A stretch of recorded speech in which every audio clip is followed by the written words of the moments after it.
Welcome to the deep dive.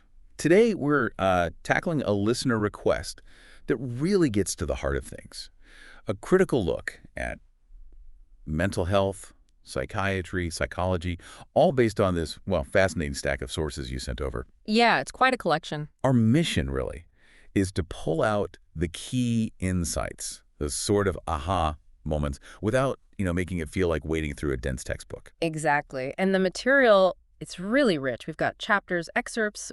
They're digging into the history, questioning core ideas, looking at the practice side of things. Perspectives from all angles, too. Yeah, clinical psychologists, psychiatrists, sociologists, and really importantly, some powerful personal accounts in there as well. And what kind of jumps out straight away, looking across all of them, is this fundamental questioning of how we usually think about mental distress. It's pushing us to look beyond just the individual, isn't it? Absolutely. The sources are really arguing we have to consider the social, the cultural, the political context that, shape these experiences. Okay, so let's get into it.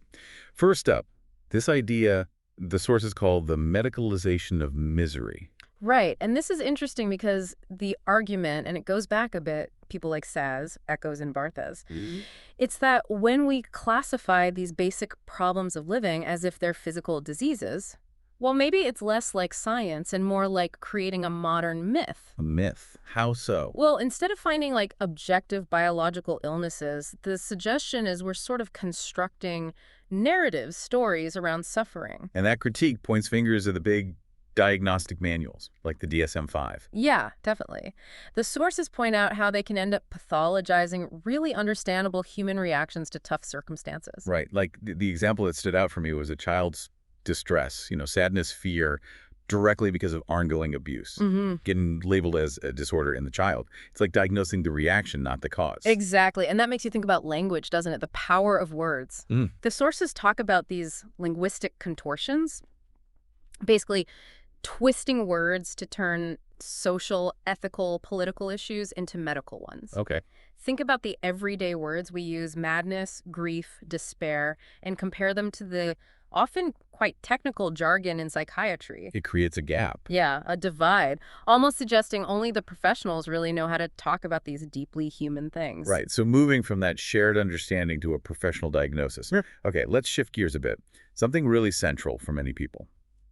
The chemical imbalance theory of depression. Yeah, and linking this back, the sources, particularly people like Moncrief and Kirsch, they really unpack how the whole concept of antidepressants, specific treatments for a specific brain problem, well, how that was built up historically. Moncrief argues it was partly about psychiatry establishing itself, as a modern medical field with concrete treatments, like moving beyond just talk therapy or social interventions. Giving it a seemingly biological basis. Precisely. But then Kirsch's work comes in and really shakes that foundation. Yeah, his research is pretty damning for the idea that these drugs fix a specific chemical issue for depression, isn't it? It really questions it. His analysis suggests something quite different about how they might be working. Which is? Well, what's really striking is the huge placebo effect found consistently in antidepressant trials. Kirsch's meta-analyses, where they combine lots of studies, including unpublished FDA data, Right. showed that a massive chunk of the improvement seen with the drugs, you saw it with the placebo too, the sugar pill. Wow. And then there's the issue of unblinding, because the real drugs often have side effects. People figure out they're not on the placebo. Exactly. So they know or think they know they're getting the real thing, and that expectation can influence how they feel and what they report. So the benefit might not actually be from the drug's specific chemistry. The evidence strongly points that way. And the sources also talk about these extra scientific factors, things beyond the lab data. Like what? Like professional prestige for psychiatry, and importantly, the influence of the pharmaceutical industry. Rosenberg's work is mentioned how specific treatments can boost a profession's standing, and Busfield on how industry can shape what counts as scientific fact. And this connects to something else mentioned, how long it took to really recognize the problem some people have when stopping antidepressants. Yeah. Doubles work, right? Exactly. If they were just correcting an imbalance, you'd think withdrawal would be simpler, more acknowledged. Yeah, you would. The fact it took so long raises big questions about the whole theory. Which leads us neatly into the next big point, the massive importance of context. Okay, so we've questioned the purely biological side. Now, the sources argue psychiatry and clinical psychology often kind of shy away from looking at social context, life experiences as causes of distress. Yeah, and what's interesting is they identify specific ways this happens, these avoidance strategies, Hmm? like pure avoidance, just ignoring the social stuff. Or safety behaviors, doing things to minimize the threat of acknowledging social factors, like focusing heavily on reducing stigma, which is good, Sure, stigma is bad. but maybe less focus on how social inequality itself might be driving the distress. Thornycroft calls that the consequential strategy. Ah, okay. Like saying, the problems only started after the disorder, instead of seeing the difficult circumstances as part of the cause. Exactly that. And the vulnerability stress hypothesis gets looked at through this lens, too. That's the idea of predisposition plus environmental triggers. Yeah, but the sources argue it often ends up highlighting the biological vulnerability while sort of downplaying major environmental things like racism, poverty, abuse. Right. The sheer number of supposed biological markers they've looked for in things like schizophrenia, as McGlashan and Johannesson point out, it's kind of telling. Some of the examples given are, well, they seem like stretches. Low vitamin D explaining higher schizophrenia rates in migrants, or childhood abuse causing harm via genetic inability to process information. It can feel like they're really trying hard to avoid the more obvious social explanations sometimes. That's the core critique. Hmm. The sources argue mainstream psychology and psychiatry are just deeply shaped by Western, especially North American, ideas about the individual being this separate, autonomous unit. And the DSM reflects that. Totally. It fundamentally sees mental disorders as being inside a person. As Rate and Zedek put it, doing psychology often means giving an individualistic account. So the focus stays on the individual, minimizing the environment. Which brings us to how normal and abnormal actually get defined. How do these fields decide what's healthy versus pathological? Well, Jacobs and Cohen point out how pathology frameworks can frame people not as understandably reacting, but as places where these impersonal, harmful cause-effect processes are happening, like those biochemical imbalances we talked about. But the problem is, psychiatry hasn't reliably found those processes. That's the critique, yeah. And, the DSM even says symptoms shouldn't be merely an expectable and culturally sanctioned response to something like a death. But who decides what's expectable? That seems incredibly subjective. It absolutely is. The sources slam that criterion. Hmm. How can you assume a universal standard for cultural responses? And who gets to say someone's distress is internal dysfunction? Right. Heise's work on power dynamics in diagnosis is key here. The professional's reality often wins out, and Jorfaka found people labeled delusional do often give reasons for their beliefs. But they don't fit the professional's view. Exactly. So maybe delusions aren't just factual errors, but positions people take up or are put in. Interesting way to put it. Yeah, the sources suggest moving beyond just true-false and trying to understand the meaning and function of a belief in someone's life and social world. Why are some weird beliefs just eccentricity while others are pathology? It comes back to social expectations again. Definitely. Rose, Livesley, and others talk about how societal views and medicalization shape what's normal. There's even discussion about medicalizing masculinity, pathologizing boys' normal behavior. This connects directly to another really crucial, often difficult area, racism and cultural bias in mental health systems. Yeah, this section looks at the history, especially in the UK, with cultural diversity and how ethnic issues became a thing in mental health. Fernando's work is central. What does he highlight? The disproportionate diagnosis of Black and minority ethnic people with things like schizophrenia, higher rates of compulsory detention, being less likely to get talking therapies. Sounds like a real culture clash, as the sources put it, Yeah. between monocultural mental health systems and multicultural societies. Precisely. And the concept of institutional racism comes up the Home Office definition. It's about the collective failure of an organization because of someone's color, culture, ethnicity. Even if it's unintentional prejudice. Often it is, yeah, through stereotypes. Yeah. Like the harmful idea that Black people express emotions differently, maybe less depression, which can lead towards more controlling interventions. And reports have pointed this out. Yeah, the Blackwood and Bennett reports found subtle racism in UK forensic psychiatry, but the sources say the recommendations were largely ignored. Okay, let's move to another complex diagnosis, personality disorder. Right. The sources trace this back, the shift from seeing things as, just bad character to this medical concept. People like Maudsley, Kreppelin are mentioned. And the DSM development was influenced too. Yeah, by the U.S. War Department and psychoanalysts in the early days. And getting this diagnosis, It seems like it carries a lot of shame. A huge amount. Tironi and Diana, Leeming and Boyle talk about shame being directed at the self. The very label personality disorder can function like a system that shapes interactions, traps people in shame. And the sources suggest the category itself might serve other functions. Yeah, potentially upholding moral codes, protecting professional status, by keeping the problem located firmly in the individual, rather than maybe looking at flaws in theories or therapies. What about the newer ideas, like thinking about personality more dimensionally on a spectrum? Does that help? The sources raise concerns. While it might be more nuanced for description, it might still keep the focus purely on the individual's internal traits. Still missing the context. Potentially, yeah. Still neglecting the history, the social factors, the experiences like abuse or oppression that might be key. Linnett, Shaw, and Proctor Usher argue this decontextualization can actually stop us exploring those deeper issues. Protecting the status quo. Kinda. Rose's point about defining normal based on what we see as troublesome fits here. And the idea that neoliberal culture prefers individual dysfunction over systemic dysfunction. Let's shift now to childhood. The medicalization of kids' behavior. Mhm. That's a really hot topic. Very much so. The sources express real worry about the rise in psychiatric drug use in children, often without specific research for that age group. And disease promotion comes into it. Yeah. Pharmaceutical companies expanding markets. Moynihan, Heath, and Henry describe how they can convince people, professionals, and the public that common childhood issues are actually underdiagnosed brain disorders. Hayslip raises flags about marketing power, too, right? Influencing research, even patient groups. Absolutely. It's a major concern raised in the material. So what about the evidence for the drugs themselves, like stimulants for ADHD in kids? Long-term benefits. It seems pretty mixed, and the research has limitations, according to the sources.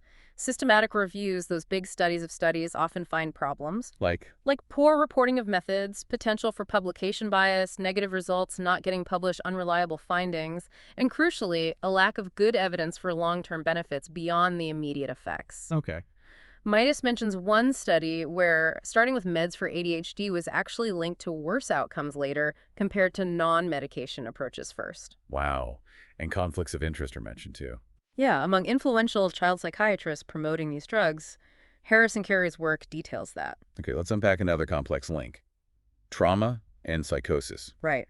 The work of people like Johnstone and research by Reed and others really points to a strong connection between childhood abuse, neglect, and later experiences often labeled psychosis, hearing voices, unusual beliefs. So the argument is these experiences might actually be understandable reactions to trauma. Yes, rather than signs of a totally separate disease. Which again makes you question the language.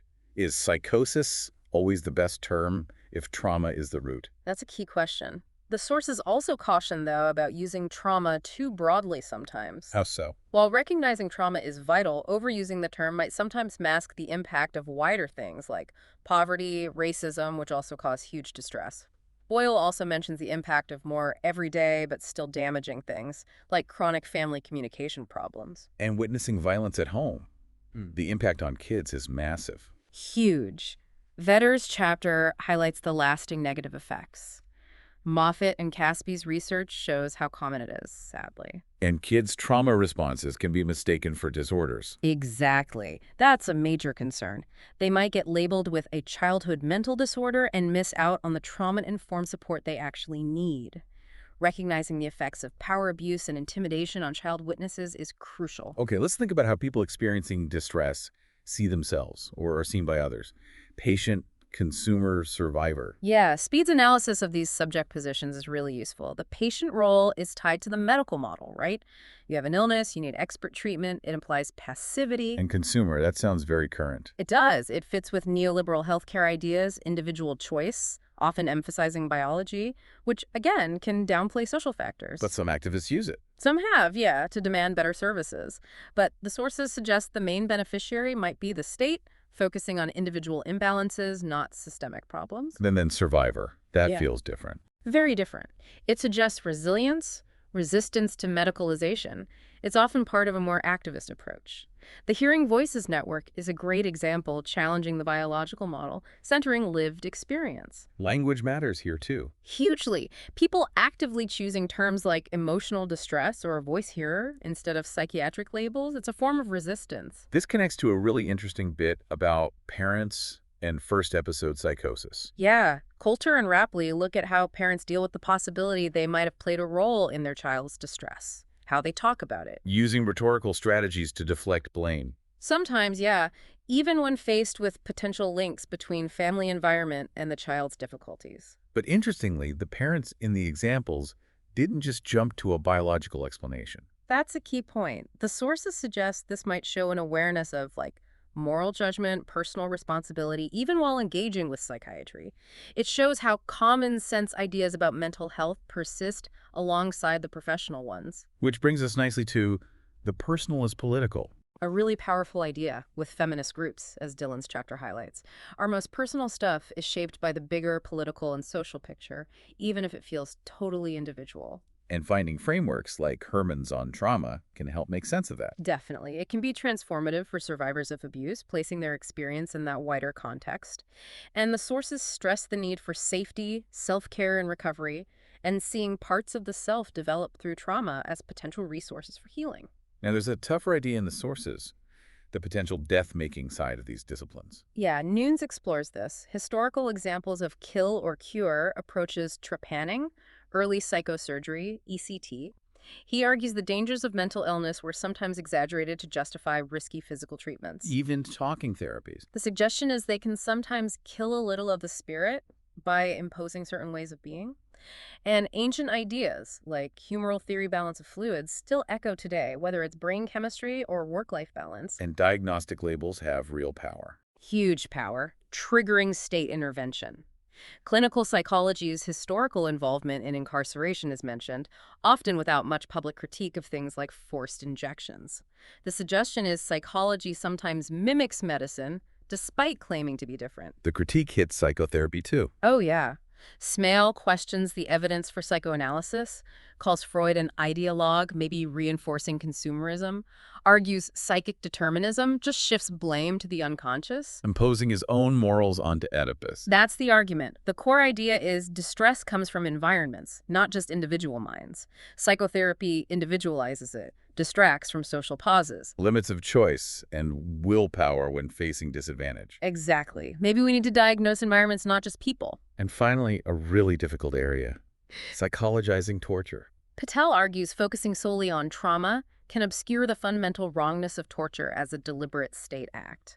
Psychological explanations are enough for massive human rights abuses. So the call is to bear witness. Bear witness to injustice, challenge attempts to psychologize political issues, and recognize that dealing with misery is always political and moral, even for health professionals. Wow. Okay. Yeah. That was a lot to unpack. Yeah. Let's try and summarize some key takeaways. It feels like these sources together are a major challenge to how we usually think about mental health. Definitely. They're really pushing us to look critically at social context, power, culture, questioning the medical model, the effectiveness of drugs, pointing out potential harms and biases. Absolutely. Hopefully, diving into this has given you, the listener, some maybe surprising insights, a clearer sense of the complexities. It's a reminder, isn't it, to look beyond just the individual and see the bigger forces shaping well-being. Yeah, it's definitely just scratching the surface. We really hope you'll reflect on these ideas, maybe question some of your own assumptions, think about the social, the political dimensions in your own world. What stood out most for you? What questions do you still have? And maybe a final thought to leave you with. If our ideas about normal and abnormal are so tangled up with power and social control, what responsibility do we have, individually and collectively, to really examine the systems that draw those lines?